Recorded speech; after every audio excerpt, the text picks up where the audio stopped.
A song that has the fragrance of the companion shall take a nation to the companion. Sometimes childhood memories appear before my eyes like a pale pall of imagination. Among those rippling images there sails the craft of my thought towards the shore of silence, to anchor in the harbor of its own. I dwell on my existence. I want to decipher the oriental thoughts and secrets, and to put an end to my bewilderment and self-alienation. I am a traveler, standing on the shore of thoughts. My aim, to pinpoint my lost identity.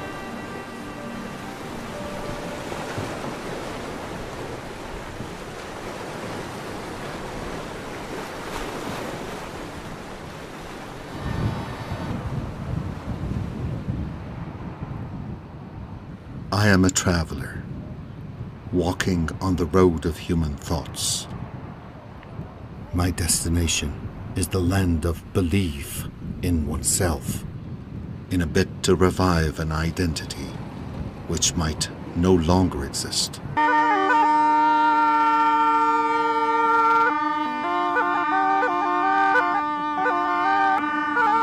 It is an identity which, like a child's toy, is played with, but in a deadly way.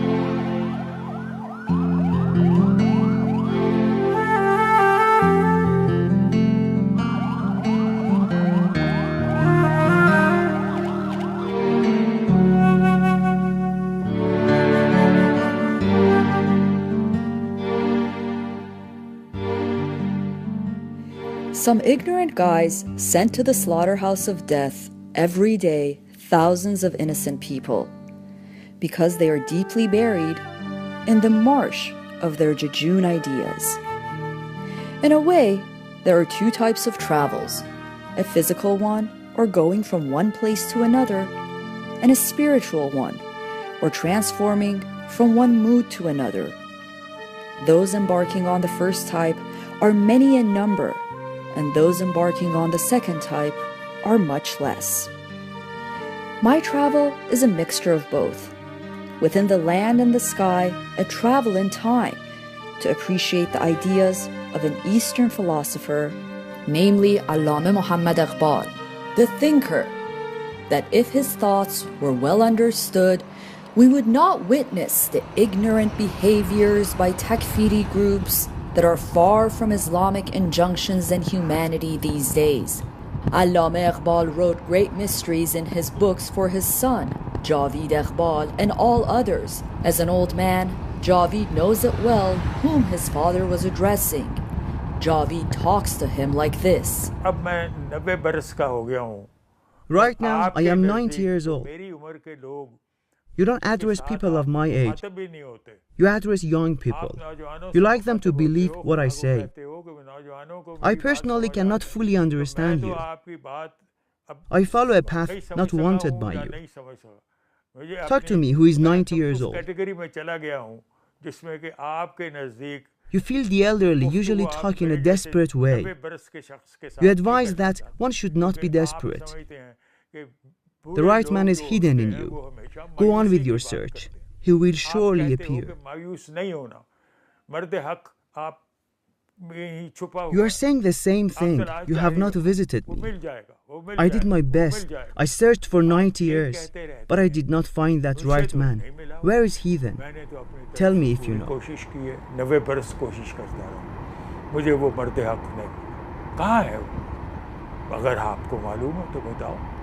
I begin my journey right from here to the city of Sialkot, the birthplace of Iqbal. Perhaps in this travel, I would be able to show some special features of that righteous man. Today, Sialkot is a city in Punjab, Pakistan. The city, when Iqbal was born, was part of India. O you who are familiar with me, come with me to the childhood alleys. Tread on memory's pathway. Come with me to my intimates' alley. In my childhood home, on roofs quite stranger to all noises. May they be merrily remembered. The period of harmony with existence and excellence. The pleasant period of being with a companion, with all its liveliness, during all the year's generous moments. Those alleys full of love, the splash of pure wafers. May they be merrily remembered. Fathers crooning, the Quran, prayer carpet, and father's prayers. Mother's heavenly moments of her praying. Food's aroma and mother's affection and sincerity. May they be happily remembered. Days of lessons, drills, school and Quran. Days of playing and merrymaking in the quarter.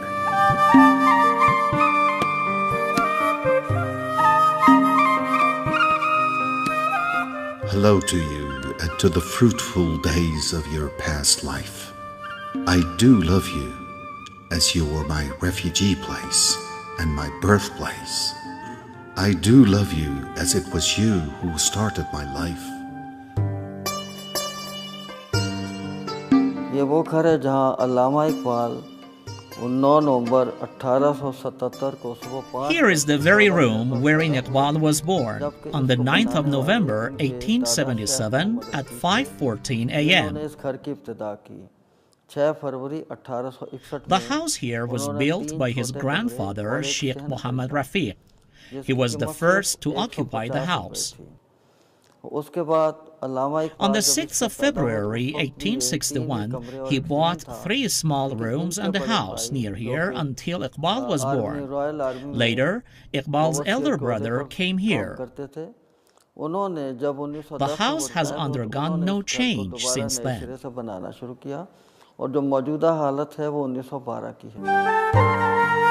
Iqbal's ancestors were high-ranking Brahmins of Kashmir. They converted to Islam 500 years before Iqbal was born. The family was called Separu, meaning educated. His father was a cloth dealer. Nur Muhammad's shop was frequented by great thinkers of Islamic sects. His mother, Imam Bibi, was also a religious woman. Iqbal had 1 brother and 4 sisters, all of them his senior. Rooms were built before anything else in 1861. Iqbal's family prepared the first room for the wives. There, in that room, you see a cradle and a chair.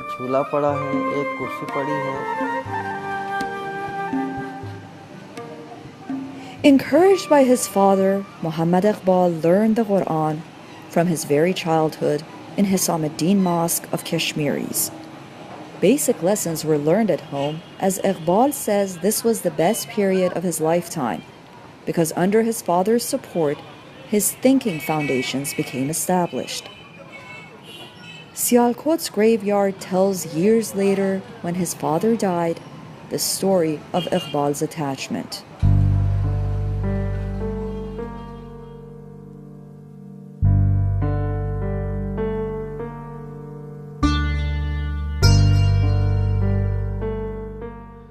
So many times I have asked myself, what is existence?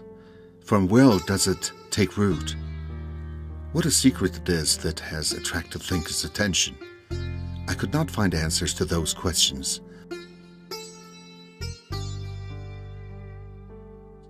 Then, many years later, when my thoughts expanded, I traveled back to my childhood to find answers to my questions. There it was my father who decided on the shape a thing should take. Years later, when unknown things became clear to me, I came to understand Mir Hassan's teachings.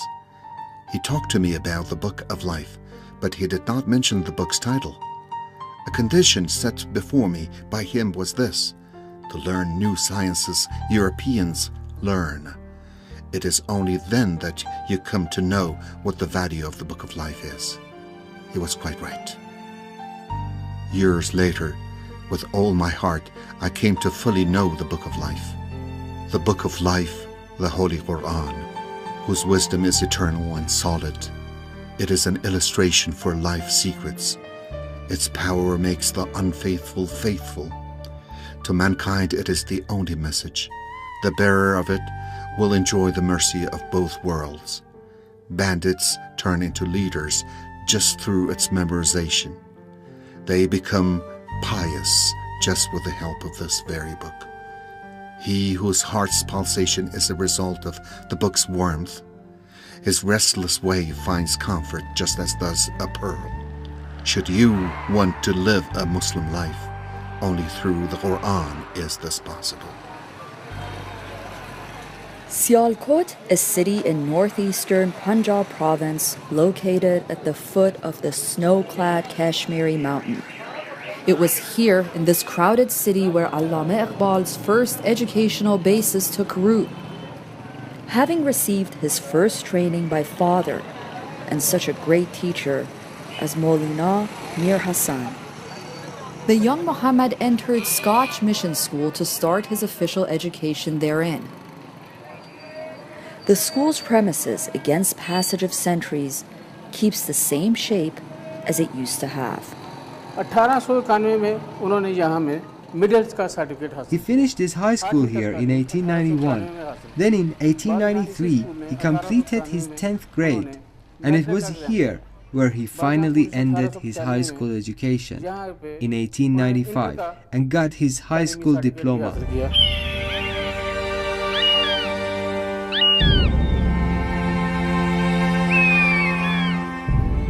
Having finished his high school in Sialkot, Muhammad Iqbal found the city too small to give him an opportunity to fly higher up in the sky. Muhammad was 18 when he finished his pre-university courses with honors, receiving 2 academic gold medals.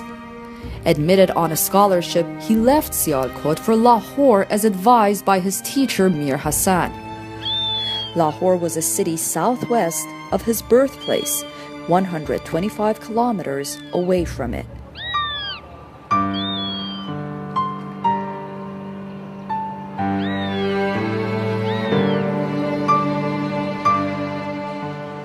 Then Muhammad Iqbal went to Punjab University, one of Pakistan's oldest universities, established in 1882 by the British ruler of the Indian subcontinent in Lahore.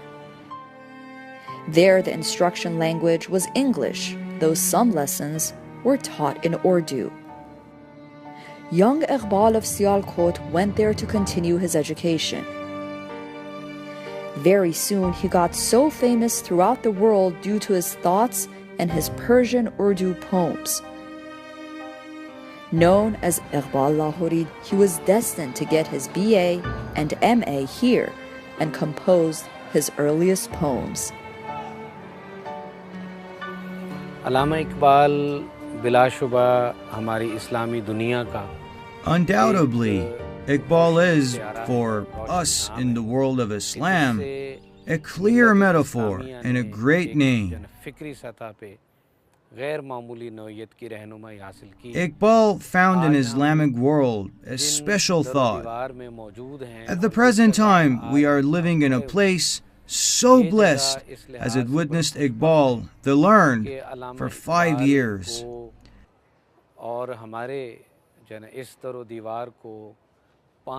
At a time when Iqbal arrived here from Sialkot to enroll for BA, the state university here had this one dormitory only. Iqbal lived here for 5 years. I mean, his presence here lasted about 5 years. He then enrolled for MA in philosophy. He completed his MA right here. In fact, spent both his BA and MA here in this dormitory, in this very dormitory. वो उन्होंने इसी hostel में यहाँ बसर किया.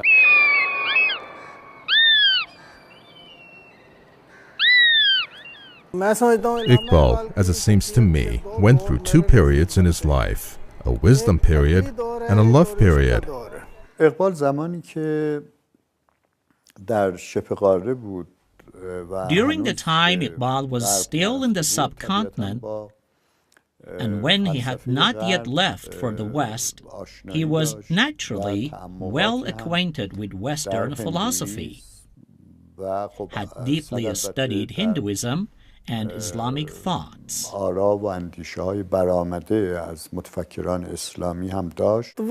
At that time, Iqbal was quite familiar with Indian mysticism, and the traces of that school of thought can be found in his poems. He studied in depth our religion, and with such a deep knowledge, he left for the West.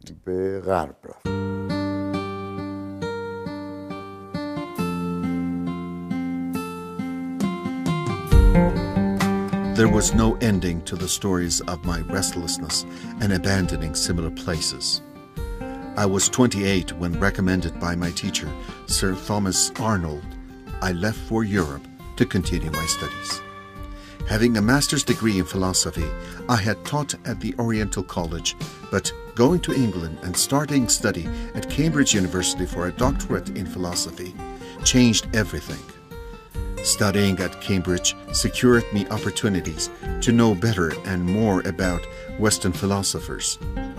At the same time, I enrolled at the Faculty of Law to be able to get permission to act as attorney. The rest had no meaning to me. For that very year, I traveled to Hamburg, Germany to do more research and finish my doctoral dissertation. For a whole year, I worked so hard to get fully familiar with philosophical foundations and to get my doctoral thesis finished. At that time, I made much of well-known philosophy teachers such as the famous professor of philosophy, MacNigrad, and the famous Orientalist, Reynold Eileen Nicholson. در هایدلبرگ مطالعاتش رو علاوه بر تمریناتی که He continued his university studies in Heidelberg, Germany, and became familiar with the thoughts and ideas of such philosophers as Nietzsche, Fichte, Schopenhauer, and the like. There were similarities between his thoughts and the thoughts of those learned men.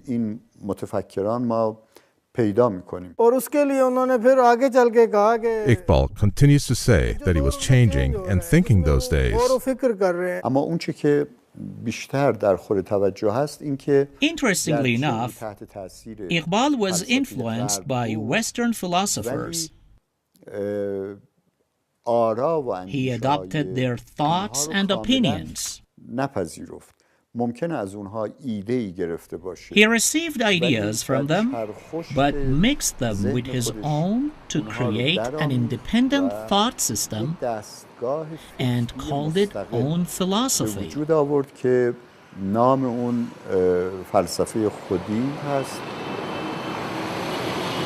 Having received his Doctor of Philosophy, Iqbal returned at the age of 31 to Lahore. Never did he hesitate to return home, contrary to some students of that time. He left England quickly. He was then licensed to practice attorneyship and became a member of Lahore Bar Association. 3 years later, he became a lecturer in philosophy at Lahore University. He resigned after a while to exclusively practice as an attorney. This way, he was able to freely publish his thoughts. He continuously thought about finding a way to awaken Muslims taken captive by colonialism.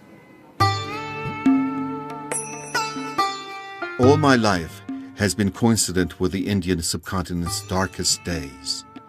British colonialism and now World War I.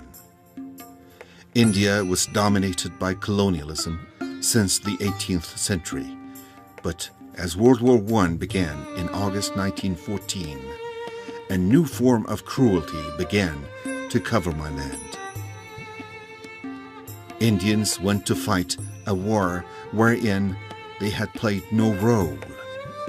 They were killed and killed for people who themselves were the main factor in bringing ruin and destruction to the whole world. Description of troubles brought about by those calamities is actually impossible. फिर उस ज़माने में जब 1910 In 1910 and 1911, and after World War I, we see a number of liberation movements. Muslims rose against British and European colonizers. So Iqbal found himself on a well-defined route. He started composing revolutionary poems.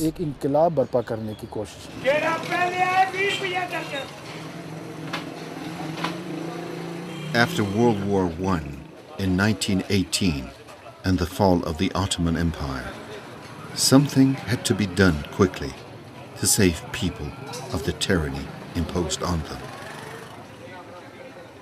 I knew that a worldwide caliphate was no longer practicable. There was no agreement between Islamic unity and blind religious prejudice or extreme nationalistic ideas as promulgated by colonial powers. Unwillingly, I engaged in political activities. I tried to raise public awareness to bring about self-reliance.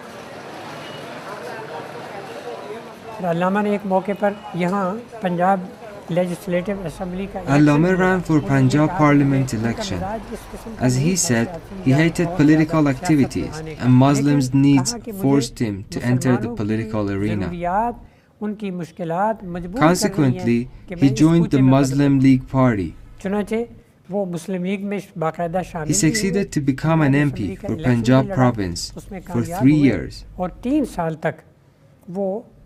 During that time, he tried to solve Muslims' problems.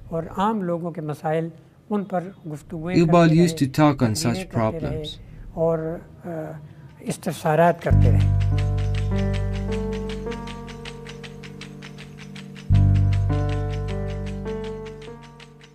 Allama Iqbal nurtured the wish for an independent Pakistan. He would say a new country, an Islamic country, would come into existence on the world map. The country's name, he would say, will be Pakistan. Iqbal did not give this name to a new country, but surely he had it as a Muslim country in mind. During my lifetime, I liked those sleeping in the world of thought to wake up from their deep sleep. But sadly, the sleep is too deep. Therefore, I took refuge in the world of rhythmic words and meaningful poems to awaken the youths of this sorrowful nation in order to sail the craft of our thoughts to the shore of productivity. I was a young man when I found out that to weather horrible tempests and the enemy's lurking place, we had no way but recourse to the miracle of the last time. The Holy Quran, the book with miraculous words which can be used as the best means to awaken thought and exalt the belief in self.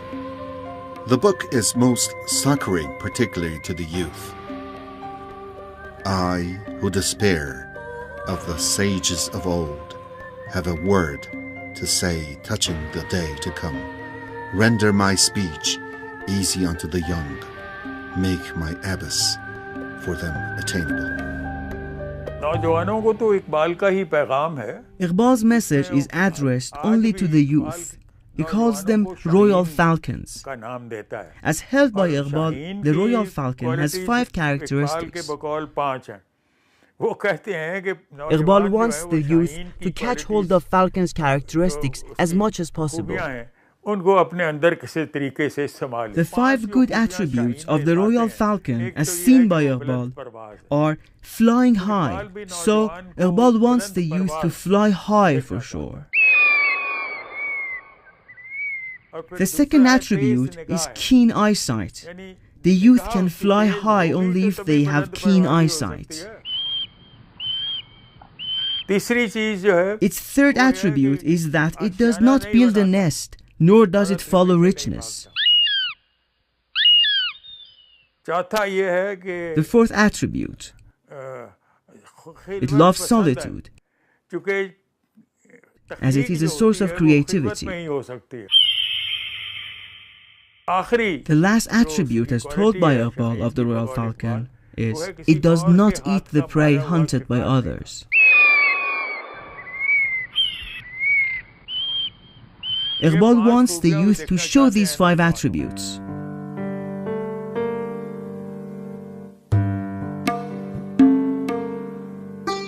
Man in his world of 7 hues, lute-like is ever afire with lamentation. Yearning for a kindred spirit burns him inwardly.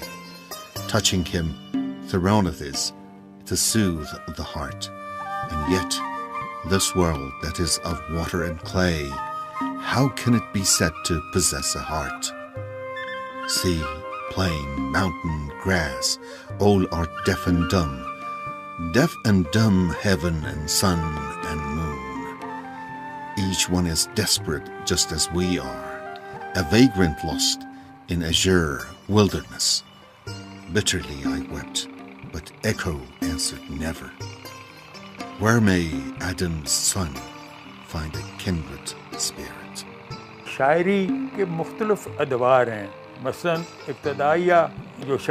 Allama's poetry consists of certain periods. His poetry was at first as the poetry of the day. He would say at that time, my Urdu poems are like a building made of clay. Little by little, his Persian poems came into existence. Among the first Persian poems were the familiar secrets and the mysteries of rapture. Such poems end with Javid Name, or perhaps with What Can Be Done, O Eastern People.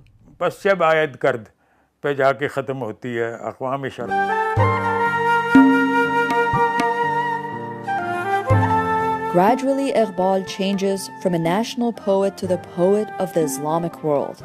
His versified story, The Familiar Secrets and the Mysteries of Rapture, is first translated into English by Reynold Nicholson and published in the region.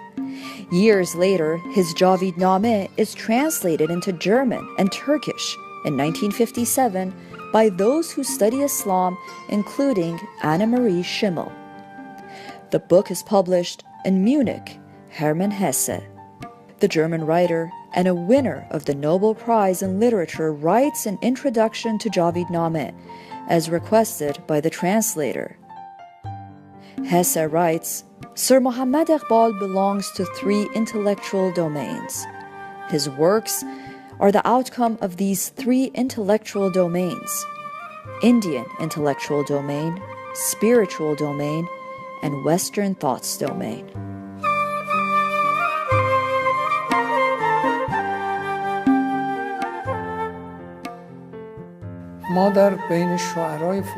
There are 3 groups of Persian poets. The first, those who are absolutely meaning-oriented. Iqbal, as a poet, is highly accomplished. He has bridged the gap between wisdom and heart. The second, those who are pedantic. Meaning is absent in their poems. They pay attention to words and nothing more. His poems touch the reader's sensations because they are so meaningful and precede even the thoughts forming in their minds. The third, those whose poems are full of both words and meanings. From among them, we can name Hafiz and Sa'di. Such senses calm mind, imagination, and consequently heart. This is a rare attribute seen in such great poets as Hafiz and Rumi. The attribute is common in all Iqbal's poems. Allama Iqbal has mastery not only over words, but also over various meanings, meanings which come out of him and are derived from his thoughts. His meaning-oriented poems outnumber his other types of poems, just as Rumi's. Iqbal says, "There is no comparison between the melody and me. Speaking is only a pretext. I am pulling the camel, which has no rein." Allama Iqbal, with a faith in Islam and a reasonable Gnostic faith indicating his deep certitude in God's sovereignty, moves his mind to search for secrets and mysteries of the creation. In his Islamic Gnostic poems and such verified stories as the Souvenir of Hijaz, the Eastern Message, the Familiar Secrets, and the Mysteries of Rapture, he talks about the principles of internal ontology of things, an idealization of the existential world. While his thoughts are at the height of their powers, he invites Muslims to solidify familiar philosophy exactly in accordance to monotheism, to bring about a new perspective, a new worldview into the Islamic world. So many memories are related to this house. My father came to live in this house when he was 11. Now, what sort of memory do you want me to tell you? Talking about Iqbal's thoughts reminds us of the familiar thoughts as his central train of thought. We hear Iqbal saying, "To a mullah, a denier of God is an unbeliever. To me, more unbeliever is he who denies his own self." Just ask, what is Iqbal's philosophy? The answer is, the philosophy of your own. Iqbal's philosophy is in fact the philosophy of one's own, or familiar philosophy. What is familiar philosophy? That you know your origin very well.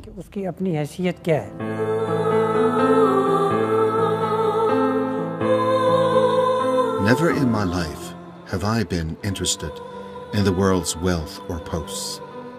I built this very house just to accept my wife's repeated requests. My wife's fate in this house had a different form. Here became a safe place for those in search of their identity.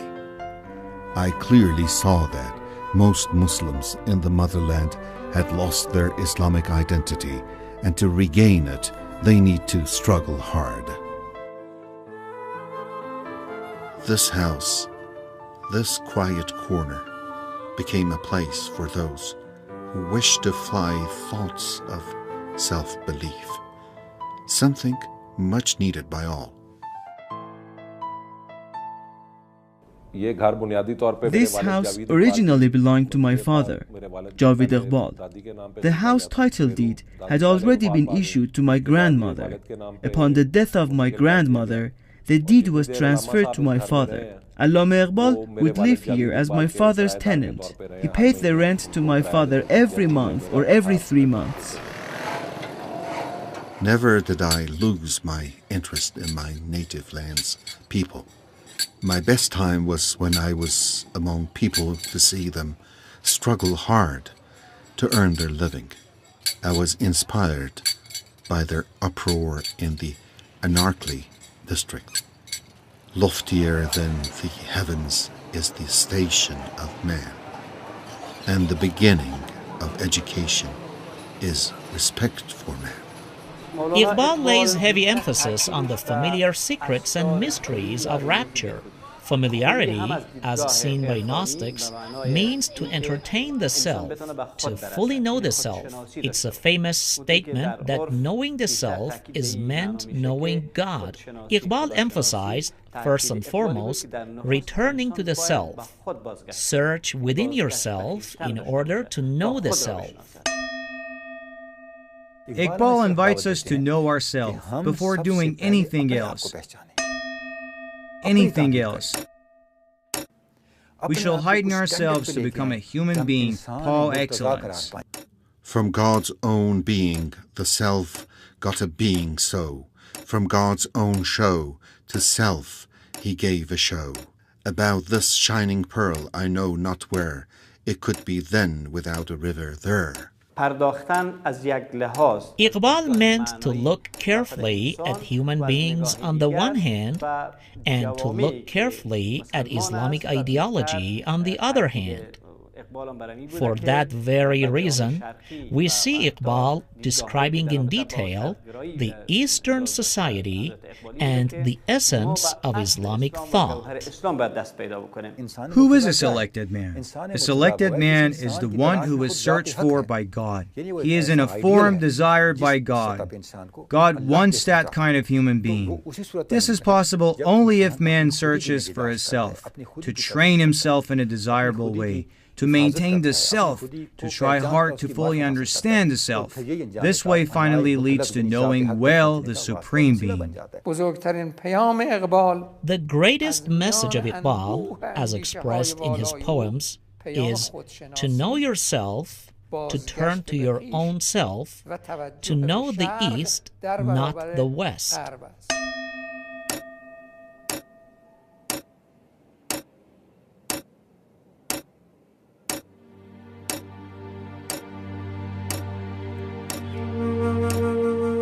Signs of going senile can be seen very easily in me.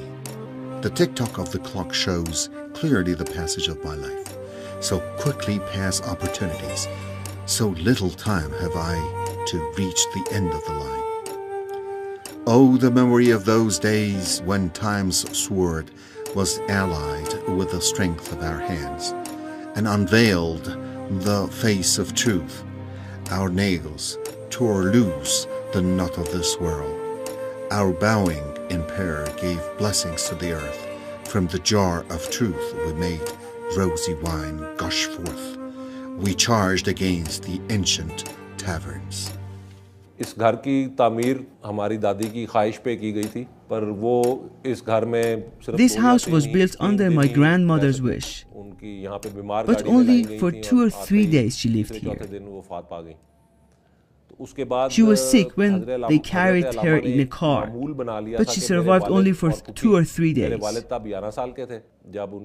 At the age of 11, my father lost his mother when my aunt was about 6 years old. My father and my aunt would come here every day to see Allame, who was lying on this bed. Allame called them and my aunt would come up to Allame, and my father would sit on the other side of the bed. This way Allame would feel comfortable.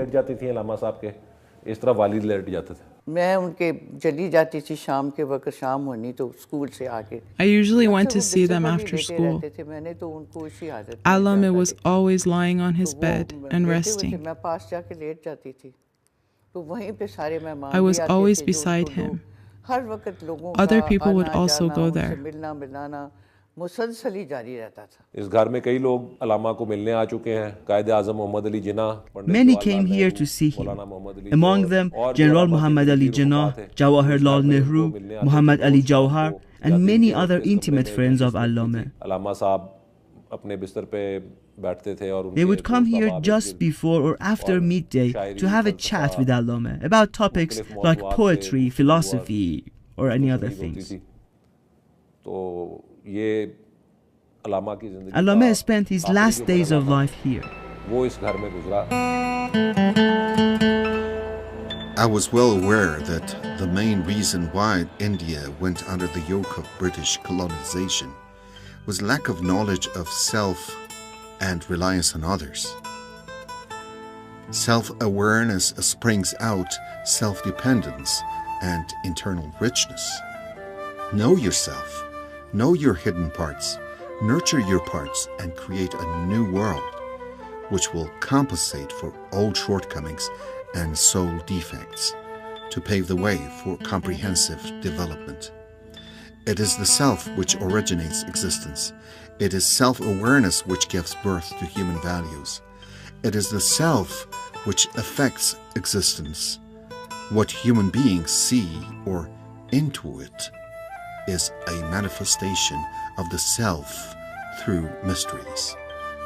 The form of existence is an effect of the self. Whatsoever thou seest is a secret of the self. در اقبال آنچه که ما می‌بینیم فلسفه عینی هست. Iqbal's philosophy is objective and tangible. بالا یا مابعد طبیعی در واقع He pulls down philosophy from the metaphysical world to make it tangible and applicable to common people. Iqbal's philosophy is therefore a practical philosophy. It can be put into practice. O Muslims, you have to preserve your own self. You must follow God and His book, the Holy Quran. When you achieve success in making your own self, you can resist even the whole world. No one can harm you. What is the basis of survival? Survival is based on making your own self. It is the self, the nature mentioned by Quran. And this is the essence of Iqbal's thoughts. This is what Iqbal means of the concept of self. For that very reason, every member of the Islamic world should know this way of thinking, personally and socially.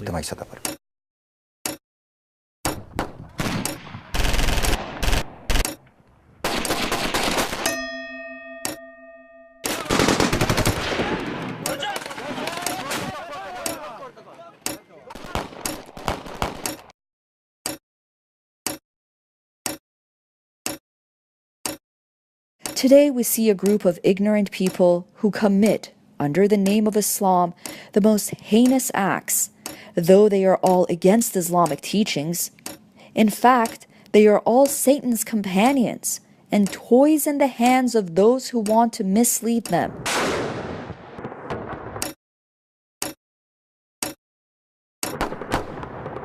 About these people, Iqbal says, Europe very well knows how to secure interests, while granting to this takes a loan of that. It gives sustenance to Satan in a way that leaves perplexed even God. Nowadays, there are calculated plots against Islam. The enemy is very active to destroy the Islamic world from within. I personally think that we need Iqbal's ideas about Islam now more than ever before. You are simultaneously a learned man, a Sayyid, a descendant of the Prophet. But tell me, are you a Muslim too? A Muslim is called infidel by another Muslim. It is not a non-Muslim who calls him infidel. It is a Muslim. All problems are created and spread here and there by those who are pursuing only their own interests.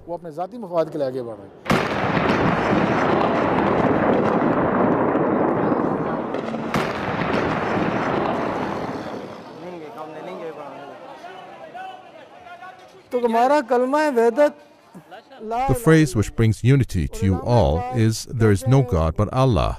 As Iqbal says, the key to our unity, salvation, and survival, and a sign of familiarity, is in this phrase, "There is no God but Allah." Those who follow this phrase never behead Muslims. Iqbal's basic philosophy is that all of us should be unified. All of us should form one single family. Muslims should get unified to guard the sanctuary. I mean Muslims from the Nile shores to the city of Kashgar. Iqbal tells us to put aside personal interests and to move into a direction leading to social interests. Put aside your personal interests. Let's talk about our religion, our unity. We will end in success. Just because of his thoughts, Iqbal is living on today. I think so. Just have a look at the tragic events caused by a group of people who are Muslims in name only, as if there has never been a person like Iqbal. His philosophy has sunk into oblivion, as if Iqbal never lived among us. This is a great sorrow, casting a shadow over all Iqbal's philosophy and thoughts. There is no memory of him anymore. The light of all his great books has gone out. The everlasting letter, the familiar secrets, the secrets of rapture, the Persian Psalms. What can be done, O people of the East? The route of philosophy in Iran, the Eastern message, and reconstructing Islamic religious thoughts. During his last days, Allama says, "As Iran full of unknown meaning, I am unable to endure censurers' sayings. Neither have I any option, nor am I coerced. I am but a living soil, always in revolution." इसी तरह जब आखिरी रात थी अलामा साहब की तो वो दोनों बच्चे इसी दरवाजे पे आए. Then came the last night of Allama's life. His two children came to have their last look at him. Allama was still conscious. Someone from Germany had come to see him, a friend of his or his teacher. The German called the two children and hugged them. My father was leaving the room, but my aunt wasn't. She wanted to stay with him for a while.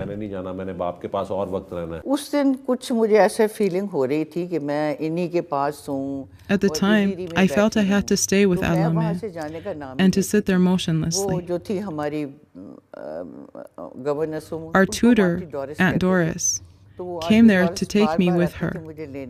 I told her, I will stay here at least for a while.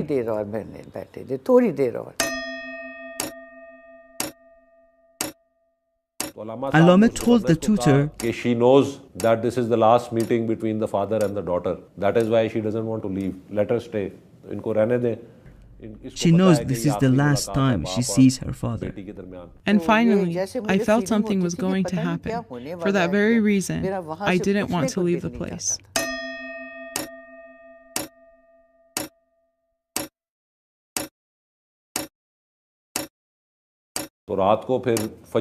Early in the morning, Allama passed away.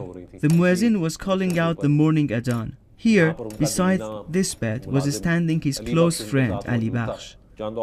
There were some other friends too, although most of them were saying their morning prayers at the mosque at that time. Back then, the mosque was more like a house than anything else. Friends were there to say their prayers in congregation. After their prayers, Allama passed away. His last words were the two testimonies. Then his soul flew to the sky. I personally suppose people like Allama will come to this world several centuries later. Allama Iqbal Lahori died at the age of 61 on April 21st, 1938, after a life of diligence and hard work. In the last moments of his life, he put his hand on his chest, telling Ali Bakhsh, his man, "I have a pain here."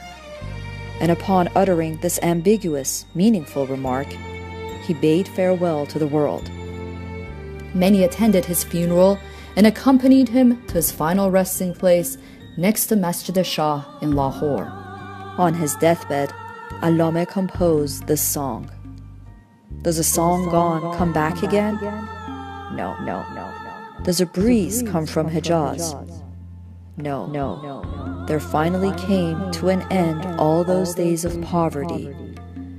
Does a Gnostic come back a second time? No. Allame's thoughts and philosophy will remain with us forever, only if we follow him.